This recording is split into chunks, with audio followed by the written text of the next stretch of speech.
ngaturaken sugeng dalu salam waras. Assalamualaikum warahmatullahi wabarakatuh. Salam sejahtera kita semua. Om Astuasti, salam namo buddhaya. Dahat kinurmatan dumateng panjenenganipun Bapak Ibu Muspika Kecamatan Sukolilo, dahat kinurmatan Bapak Babinsa lan ugi panjenenganipun Bapak Kantipnas, matur nuwun sanget edi pangestunipun. Dahat kinurmatan Bapak Kepala Desa Kedung Winong sak perangkatipun. Dahat kinurmatan dumateng Bapak Ibu tokoh agami, dalah Bapak Ibu tokoh masyarakat. Dahat kinurmatan dumateng panjenenganipun lembaga tuntunan lan lembaga persada tingkat kalih Kabupaten Pati, tingkat kecamatan logi tingkat daerah. Sagunging para warga ibu bapak, warga remaja kerohanian Sabda Dharma, ugi warga remaja kerohanian Sabda Dharma Kakung Sumawana Putri ingkang tansah bahagia. Ing mriki kula pinaringan wekdal kangge angaturaken orehan sura. Namung saderengipun keparenga langkung rumiyin kula ngaturaken raos puji syukur dumateng ngarsanipun Gusti Kang Maha Kawasa ingkang tansah paring nugraha dumateng kita sami arupi kegiatan gesang saha panggesangan kanthi bahagya sarta mulya. Lan ugi kula boten kasupen ngaturaken gung manuwun dumateng panjenenganipun Bapa Panuntun Agung Sri Gutama ingkang suwau sampun kersa nampi wahyu saking Yang Maha Kuwasa harupi ajaran kerohanian Sabda Dharma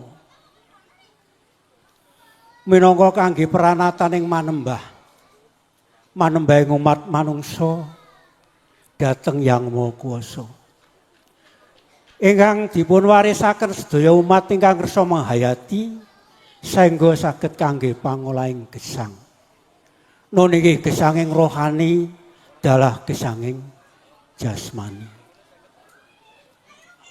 Semono ugi kula ugi mboten kasupen dumateng panjenenganipun Ibu Panuntun Agung Sri Pawenang ingkang sampun pinaringan menang saking Yang Maha Kuwasa niti saha nata ajaran kerohanian Sabda Dharma saengga warga Sabda Dharma saged ngayati lan ngamalake utawa ndharmake kanthi sae lan leres. Sagunging para lenggah ingkang haminulya ing budi, panjenenganipun ing mriki orehan sura perlu dipun aturaken. Awit enget saking dawuh panjenenganipun Bapa Panuntun Agung Sri Gutama ing nalika warsa 1960 Masehi wonten ing Kaliurang paring dawuh bilih para warga kerohanian Sabda Dharma anggenipun nanggapi warsa enggal menika wonten ing wulan sura leresipun wonten ing setunggal sura sakmitratipun. Sebab menapa ing mriku wonten magepokan artosipun inggih menika lahiripun manungsa wonten ing jagat raya menika. Pramila ing mriki nanggapi sura bilih sura menika kula raosaken wonten ingkang nanggapi sanesipun budaya ingkang menika Muharram. Muharram menika wulan suranipun sampun yuswa 1158 menawa Hijriah. Nah, dening warsa Sura miturut Sabta Dharma inggih menika sampun yuswa 1960 saka Jawa. Pramila bentenipun wonten ing mriku. Nggih. Wonten bedanipun kaumuran yuswanipun. Lah ing mriki Bapak Ibu, kenging napa ing mriki ngaturaken nurit sura bilih asal mula dumadi manungsa. Kula ing mangke orean sura badhe ngaturaken ambabar inggih menika otonomi manungsa ingkang lair wonten ing jagat raya. Ingkang artosipun kita menika mbabar wontenipun sangkan paraning dumadi. Kenging menapa menika kula aturaken bilih kula piyambak inggih jejering manungsa. Ngiras pantes kula ngeling-eling asal usul kita. Ngeling-eling ngrumat dhateng asal usul kita. Ugi ngeling-eling dhateng pelantaran kita. Lan ugi ngeling-eling antawisipun Sang Pencipta dalem diri pribadi kita. Sagunging para lenggah ingkang minulya ing budi. Dene manungsa lahir wonten ing jagat raya menika mboten langsung jumbenglek wonten jagat raya. Ananging nglangkungi pelantaran utawi proses. Proses menika ugi wonten proses kelahiran lan ugi wonten proses kematian ing mangkenipun. Pramila para rawuh ingkang minila ing budi. Yen asal usulipun manungsa gesang wonten ing jagat raya menika namung kalih. Saking sarining bumi dalah sinar cahya Allah. Ananging wonten mriki sari bumi menika wontenipun tetukulan. Tetukulan dipun dahar dening kewan. Tetukulan lan kewan dipun masak manungsa inggih bapa biyung dipun dahar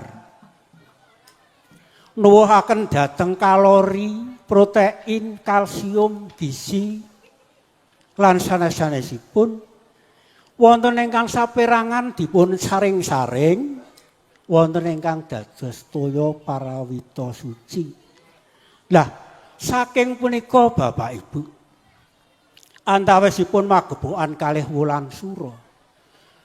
Wulan sura ingkang kasebat sura nemu arti surasa. Suraosipun antawisipun pinanggihipun bapa lan biyung nuwuhaken rasa tresna sami tresna. Banjur ing mriku Triwikrama mujudaken tojin bapa lan ugi indung telur rahim sang ibu. Ingkang werdinipun Triwikrama. Tri menika 3. Krama menika kumpul utawi kawin. Saking menika ingkang dipun mangertosi Bapak Ibu. Antawis 3 tibanipun menika kumpul. Inggih menika nur buat saking ibu, nur rasa saking bapa. Yen kalih mboten dadi. Pramila kadang wonten tetembungan yen siji ora dadi yang loro malah ganjil. Genepe inggih menika dipun pangesteni ingkang Sang Pencipta dipun paringi sinar cahya Allah. Lah ing mriku kanthi manggumpal dados kedut ingkang dumunipun wonten ing tigang candra. Inggih menika wontenipun sura sapar sampun kapapar mulut artosipun sampun kapilut antawis 3 kala wau dados gotra dados jalin. Ing mriku yen nenek moyang kita rumiyin dipun brokoi, dipun teloni naminipun. Saksampunipun dipun teloni utawi dipun dongani ingkang maksudipun kapurih sijanen kalau wau ngrembaka kanthi sampurna. Sampunipun dugi mulut ngantos dumugi pitung candra antawisipun mulut bakda mulut menika sampun kapilut dumadi awal menika ingkang dumadinipun sepisanan antawisipun gatra dadi jabang bayi. Sasampunipun dumadi awal dados dumadi akhir menika sampun jangkep. Inggih menika sampun dahar ananging kelangkungi dhateng plasenta sang ibu. Saking menika dumugi Recep. Recep menika sampun pitung candra dipun pitoni dipun brokoi lan ugi menika dipun dongani. Amrih menapa kelak si jabang bayi lahir kanthi sampurna. Para lenggah ingkang minulya budi. Antawisipun menika wonten dumadi awal dumadi akhir Recep. Ing mriku si jabang bayi kadunungan sifat sekawan ingkang kasebat ireng, abang, kuning, putih.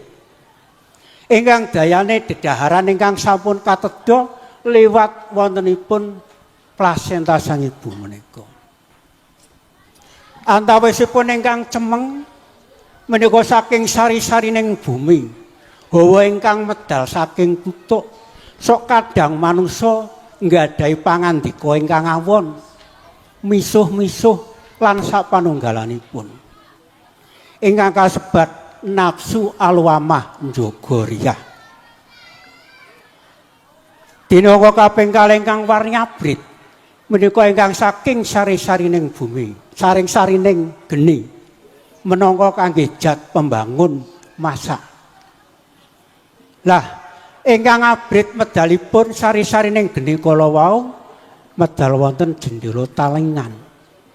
Sok kadang manungsa menika nggadahi yen kapireng basa swanten kirang cocok dhateng roh sucinipun sipatipun muntah ingkang kasebat nafsu amarah.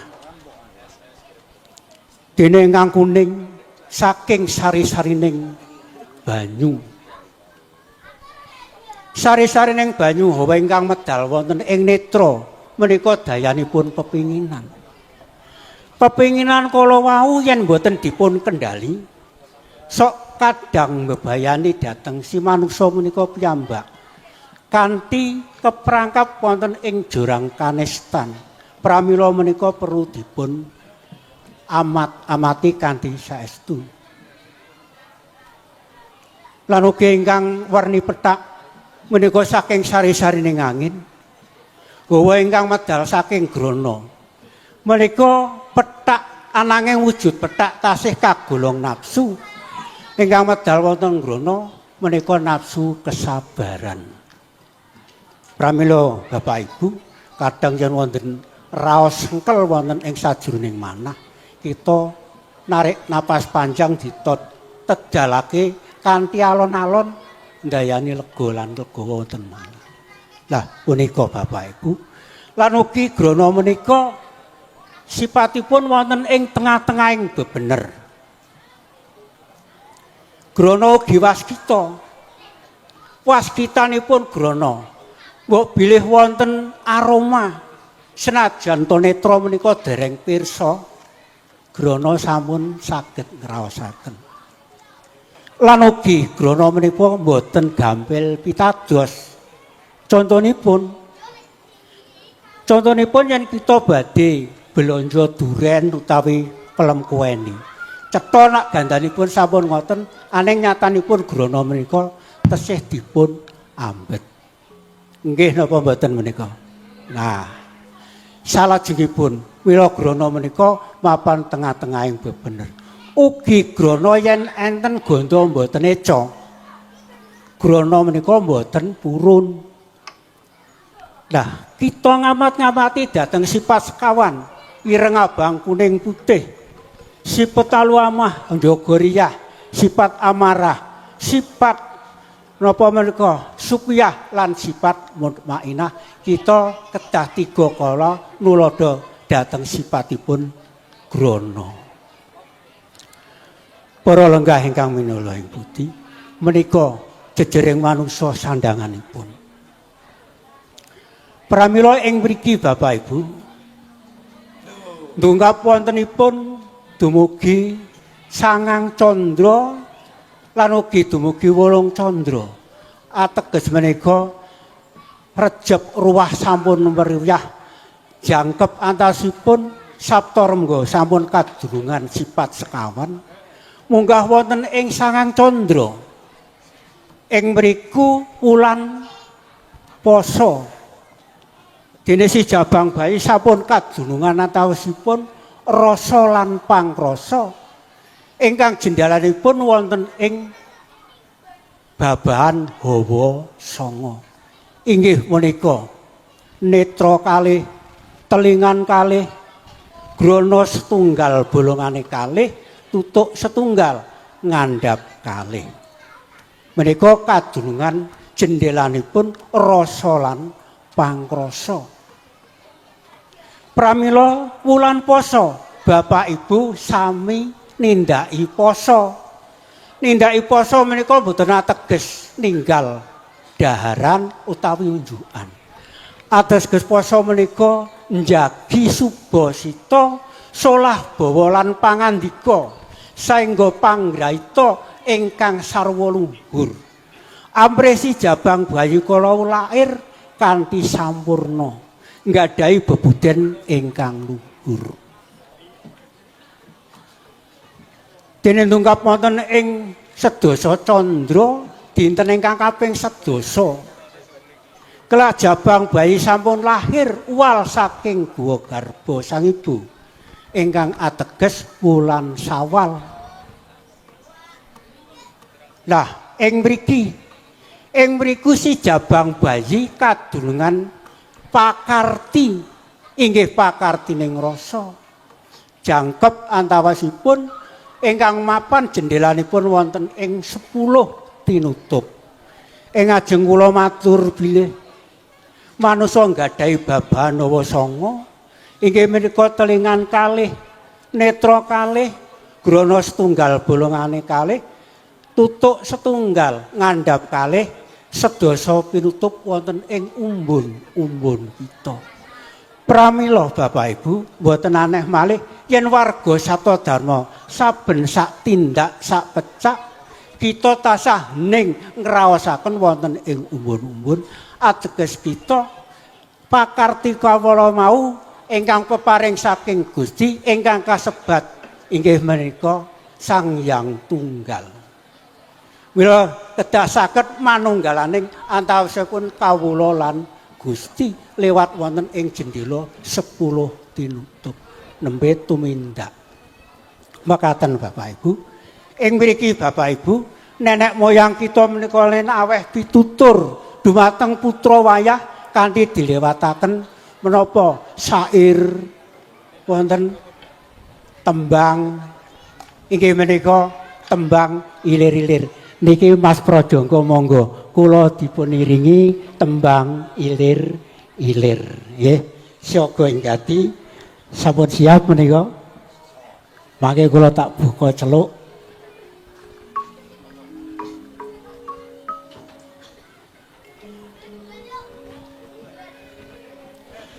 Ilir-ilir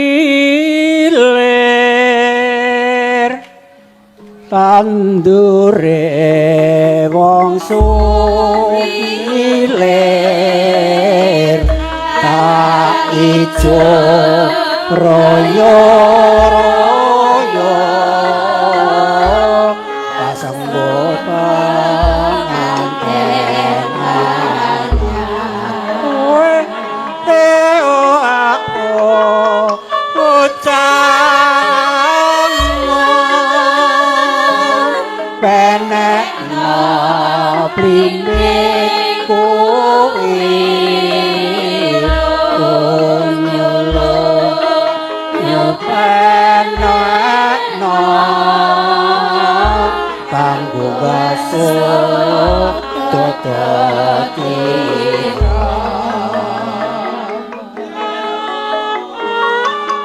tututiro kumiter badaing pinggir tomono sumatono anggo sepo tetosore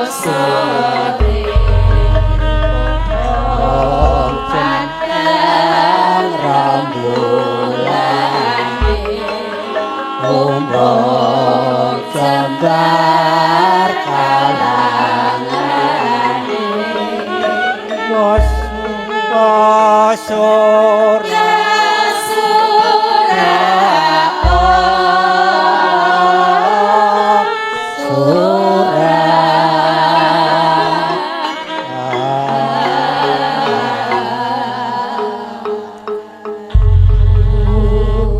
sampun titi madyaning ratri boten ing sampeteng kondo ana ing Caman Tandra kirana pating kelap sarta pating klip kadene kedhepe kenyoti nari krama iki menika sami rama datan lumampah kekayonan datan obah ronan hanjra ing stiti demrot tentrem sinaringan jemedhule inggih menika sabda tama ambabar otonomi manungsa nggayuh budi pakarti luhur ambrih gesang kita sampurna wonten ing alam langkung.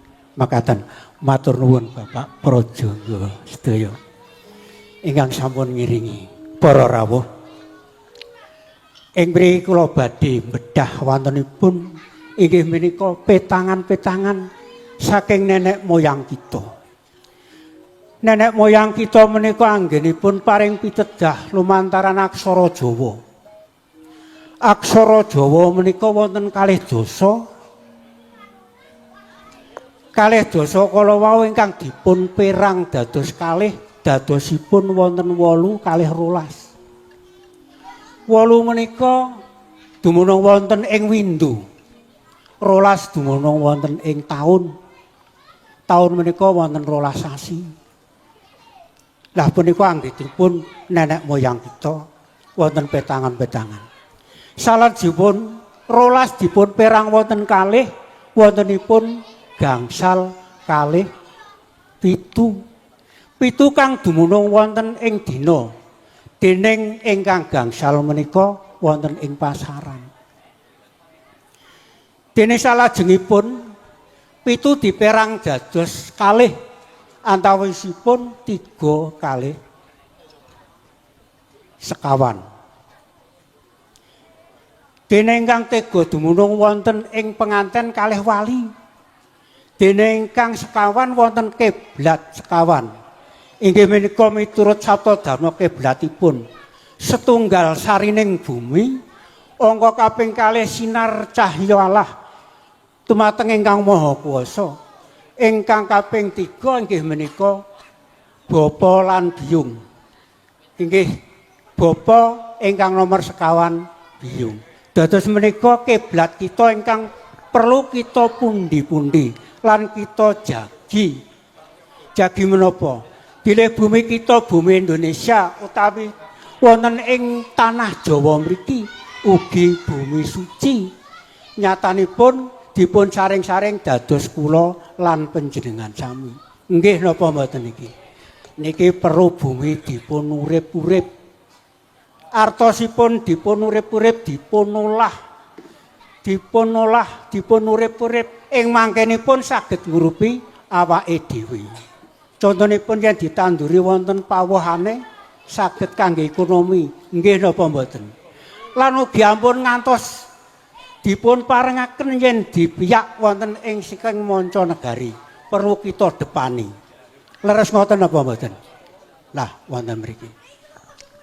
Lan ugi para rawuh bilih kita menika sesembahan ingkang kasap netra bapa lan biyung niki perlu dipun ajeni. Kadang-kadang wonten tiyang sepuh malah diimbarno. Tamangka ing ngajeng sampun kita cetha bilih antawisipun anggenipun kita ngandhut antawisipun 9 wulan sedasa dinten ngantos ngupakara dumipun wonten ing wulan apit.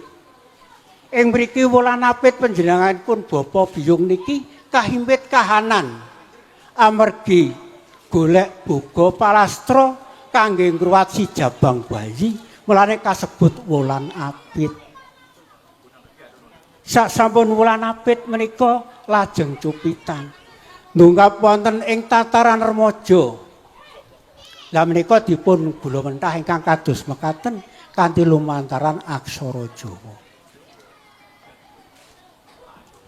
Lan ugi Bapak Ibu ing mangkenipun dumukun besar menika sedaya para warga Bebrayan Agung sami do regejekan suk-sukan sami mantu.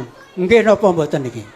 Nah, ning sayektosipun bilih panjenengan mantu utawi nyunatake duwe gawe wonten wulan sura mboten napa-napa. Asal mboten setunggal sura menika. Lah, para rawuh ingkang ing ajeng kula ngaturaken tembang ilir-ilir. Nggih, ilir-ilir. Ilir-ilir tandure wong sumilir, tak ijo royo-royo tak sengguh penganten anyar. Janipun menika sampun penganten lawas. Wiwit lair menika sampun gandeng renteng. Inggih menika ingkang sebut nganten menika rak lanang karo wedok. Nggih napa mboten? Ingkang lanang menika ingkang kasebat rohani. Ingkang wadon menika kasebat jasmani. Pramila petangan kala wau minangka kangge ukuraning jasmane utawi ngalam donya utawi duniawi. Ing mriki kula mbeber antawisipun petangan tumrap kangge rohani. Mulanipun cahangon-cahangon penekno blimbing kuwi lunyu-lunyu penekno kanggo mbasuh dada tira. Menika kok sing dikongkon kok bocah angon. Nggih napa mboten? Cahangon meniki sinten sing angon lan sinten ingkang dipun ngon. Rak kedah ngertos wonten mriku. Nah, sing angon menika Yang Maha Suci wonten pangertosan Satodharma. Yen pangertosan sanes ingkang kasebat Nur Ilahi.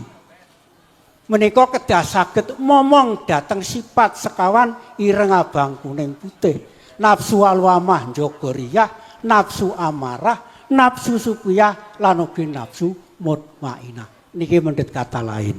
Nun sewu kula mboten anu nggih mendhet kata lain. Kersanipun menawa panjenengan niku cetha anggenipun anggapi. Teng mriki pramila warga Satodharma niki nggadahi kewajiban ngrumat dhateng rohani. Mulane cah angon-angon miturut pangertosan Satodharma. Satodharma nggadahi sederek 12. Pramila Bapak Ibu perlu dipun mangertosi wilanipun ingkang ngalam donya wonten negari Indonesia menika dipun damel pelangi maneka warna anggenipun manembah umat manungsa. Ketuhananipun menika benten-benten agaminipun lan ugi benten-benten dhateng keyakinanipun. Wonten ingkang nindaki manembah dhateng Yang Maha Kuwasa kangge kejiwaan. Wonten ingkang manembah dhateng Ingkang Maha Kuwasa kanthi ginakaken kebatinan. Ugi wonten ingkang manembah dhateng Yang Maha Kuwasa ngangge kerohanian. Miturut kerohanian Satodharma manungsa nggadahi sederek 12. Inggih menika nami-naminipun. Ingkang setunggal menika Yang Maha Suci, nomor 2 Permana Sejati. Menika mapan wonten sak nginggiling jangga. Mandhap wonten sak ngandhape jangga wonten Dada Malang. Menika wonten Brahma, wonten Bayu lan ugi wonten menapa menika Indra. Lah pramila kedah saged njagi kala wau jendelanipun wonten ing sifat sekawan. Yen Brahma menika jendelanipun wonten ing abrit utawi amarah. Pramila kedah dipun batasi. Antawisipun abang teng jero lan ugi abang wonten ing jaba. Semono ugi ireng teng jaba kedah saged mbatasi wontenipun ireng ing jero. Ugi kuning wonten jaba kedah saged mbatasi wontenipun kuning ingkang wonten lebet. Yen boten dipun batasi menika saged kepancing nindakake ingkang badhe njrumesaken dhateng kita umat manungsa wonten ing jurang kanestan. Amarga menapa kita niki nggayuh wonten begja donya lan akhirat ngengeti dhateng kasampurnaning urip. Kita kedah saged ngomong dhateng sederek kalih welas. Minggah salajengipun antawisipun dodo malam mandhap sethithik menika wonten sukma kencana. Sukma kencana niki yen diculke maer-maer sombongan. Inggih, yen numbas pakaian nek mboten sing rega larang mboten purun. Niki yen mboten dikendhaleni. Ora metang menapa ingkang kebijakan wonten ing ekonomine dhewe. Mblerung tanpa emut. Lan ugi mandhap malih wonten mayangkara. Mayangkara menika ugi nggadahi watak serakah, rakus. Bilih menika yen boten dipun kendhaleni. Yen kita kendhaleni ndayani dadet limpat ing makarya. Lajeng menika mandhap kalih malih nggih menika wonten ing inggir ngandhap seradi. Menika wonten sukma rasa. Salajeng wonten ing wingking ugi wonten malih 3. Inggih menika kawastanan Gandharwaraja, nggih menika ugi kasebat Sukmaraja. Niki wengis sok remen bantingan yen boten dipun kendhali. Tegel mutilasi. Milanipun miturut sabda dharma perlu dipun cegah, dipun peper, dipun mong kalih Yang Maha Suci. Dene naga taun menika salajengipun. Naga taun menika yen bicara mawa wisa, adu domba karo kancane sekira padha gabrukan. Yen menika ingkang dipun kendhaleni dhateng Yang Maha Suci saged ndayani kawilujenganing para Brayan Agung. Dene ingkang salajengipun nggih menika Jatingarang. Jatingarang Sukma Jati sok kadang menika ngarang maneka warna yen diculke. Inggih sok mikirna elek-elian. Nggih, nggunem alane liyan, aipe liyan. Dene kita menika ingkang sampun kita kendhaleni mujudake dados inggih menika pepadang. Sebab Jatingarang menika nggih yen boten enten ingkang dados dokter. Boten wonten ingkang dados jenderal lan boten wonten ingkang dados presiden. Mulane menika dipun tata kanthi rapi, dipun pakani, dipun dusi. Dipun ombeni ngangge napa? Toya suci. Toya suci ingkang mendhet saking pundi? Miturut pengertosan sabda dharma toya suci menika ingkang mapan wonten ing cithik. Cethik niku pundi? Silit kodhok. Dipun unggahake kangge maringi tetedhan wonten ing sederek 12. Kersanipun sederek 12 kala wau tentrem ayem manut dhateng Yang Maha Suci lan ugi saged mituhu ndadosaken daya kekiyatan Bapak Ibu. Wonten mriki. Mulanipun ingkang kasebat cahangon-cahangon penekno blimbing kuwi.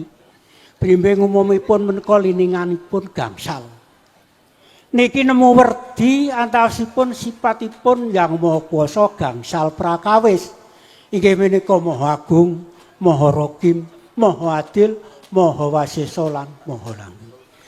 Dene sifat Maha Wasesa lan Maha Langgeng sampun kumantil, sampun katata. Ananging sok kadang ucul lepas menika sifat ingkang 3. Allah Yang Maha Agung, Allah Yang Maha Rakim, Allah Yang Maha Adil. Niki sok kadang lepas sebab dayane keinginan wonten ing alam donya anggen kita budidaya makarya ingkang dipun mangertosi bab tumindak ingkang mboten bener dibenerake. Iki duweke apa ora dianggep duweke. Pramila menika dipun tata, dipun tentremaken, dipun pakani. Pramila Bapak Ibu, dunungipun petangan inggih menika aksara Jawa. Sanepun wonten ing rohani, menika yang kita sujud ngunggahaken dhateng toya prawita suci, kedah saged ngraosaken wonten ing punuk. Mulane tiyang sepuh bilih matur rumiyin pesen dhateng anak putu. Nger, punukmu panakno iku merga sejatining kaweruh angawuri dhateng diri pribadi. Nggih menika ingkang dipun wastani introspeksi diri lan artosipun ngertos pojoke cowek maca awake dhewek. Aku iki srawung iki mau duwe kesalahan apa ora. Niki saben-saben kita wajib. Niki dicuci dipun. Temiku Bapak Ibu. Melanipun Bapak Ibu ing mriku mudhun kanthi ngrangkungi dhateng menapa simpul tali rasa 20 wonten ing pribadinipun manungsa. Siji mbaka siji dipun udari. Kersanipun boten nyumpel. Napa malih kita menika saged kangge ngecek mitulungi dhateng tiyang sakit ingkang dipun raosaken simpul tali rasa ingkang perangan iki wonten mriku Bapak Ibu. Lah menika perlu dipun mangertosi kanthi saestu jejere kita manungsa gesang wonten Jakartraya milih gegayuhan wonten sampurnaning urip kedah ngudi marang kesucian. Sagunging para lenggah nyuwun puji menika ingkang pangertosan wonten ing kerohanian Sabda Dharma. Pramila kerohanian Sabda Dharma menika wonten wahyu sujud ingkang dipun tampi Bapa Panuntun Agung Sri Gutama ing nalika warsa 1950 wonten ing tlatah Pari Kediri. Dipun sebaraken, dipun gulawendahaken sedaya umat ingkang kersa menghayati saengga amrihipun saged pangolahing gesangipun piyambak-piyambak. Ingkang kados mekaten ingkang kula aturaken wonten ing ajeng Bapak Ibu. Lan ugi wonten ajaran wahyu wewarah pitu simbol pribadi kangge introspeksi diri. Lan ugi wonten sesanti gegayuhanipun kala wau ingkang sampun dipun wasa. Sesanti ngendi wae marang supaya warga Sabda Dharma kudu suwinar pindha baskara. Pramila kita warga Sabda Dharma sagedipun suwinar pindha baskara yen saged nindaki wewarah pitu. Wewarah pitu ingkang nomor 1 setya tuhu marang Allah. Setya tuhu menika nggih manembah, nggih ngabekti. Mabektinipun nindaki sifat-sifatipun Allah yang Maha Kuwasa, gangsal perkawis. Allah yang Maha Agung menika bebuden luhur. Tembung Maha menika tembung kang linuwih ingkang boten wonten ingkang nyameni. Dados mboten wonten ingkang nyameni bebuden luhuripun Yang Maha Kuwasa. Kita warga Sabda Dharma kudu nggadahi nulat sifatipun Yang Maha Kuwasa, nggadahi watak berbudi luhur. Dening Allah yang Maha Ragim, Allah sifat welas lan asih, welasake asih peparing sedaya umatipun. Lan ugi kita warga Sabda Dharma kedah nggadahi lan nulat dhateng sipatipun Yang Maha Kuwasa welas lan asih. Dene sifat ingkang kaping 3, Allah yang Maha Adil. Allah sifat adil ngayomi nyinari dhateng umatipun. Lan ugi kita warga Sabda Dharma kedah nggadahi watak adil lan ngadili dhateng pribadinipun piyambak. Jalaran yen boten dipun adili ampun ngantos ndlurung nganti kajeblok wonten ing jurang kanistan. Pramila menika dipun aweri kanthi lumantaran Yang Maha Suci amrih kita menika lestari dhateng nggadahi budi luhur. Dene sipatipun Yang Maha Kuwasa, Allah Yang Maha Wasesa. Manusa apa Allah Yang Maha Wasesa, Yang Maha Kuwasa masesa alam saisinipun kang dumados. Kalebet kita umat manusa. Ananging manusa kaparingan purba wasesa kanggo nyukupi kebutuhaning rohani lan kebutuhaning jasmani. Kebutuhaning jasmani yen rinten makarya dening ingkang dalu kebutuhan rohani. Kita manungkul sujud wonten ngarsanipun Yang Maha Kuwasa ngliti dhateng perbuatan kita sedinten lan sedintenipun. Ngaturaken dhateng kaluputan lan lajeng martobat. Allah Yang Maha Langgeng, Allah sipatipun langgeng mboten wonten ingkang nyameni. Kita umat manusa ingkang langgeng gesangipun inggih Yang Maha Sucinipun saged kasebat nur ilahi kita. Pramila ing mriku kita kedah permati ngulat dhateng maca diri pribadi tindak tanduk saben dinten-dintenipun ambrih kita menika gegayuhan sampurna uripe wonten ing ngalam donya. Leres ngoten apa mboten Bapak Ibu? Kira-kira langkungipun mekaten. Mekaten Bapak Ibu. Ananging Bapak Ibu, kita kedah mangertosi bilih purba wasesa menika kita gesang wonten Brayanagung, wonten pranatan ing negari.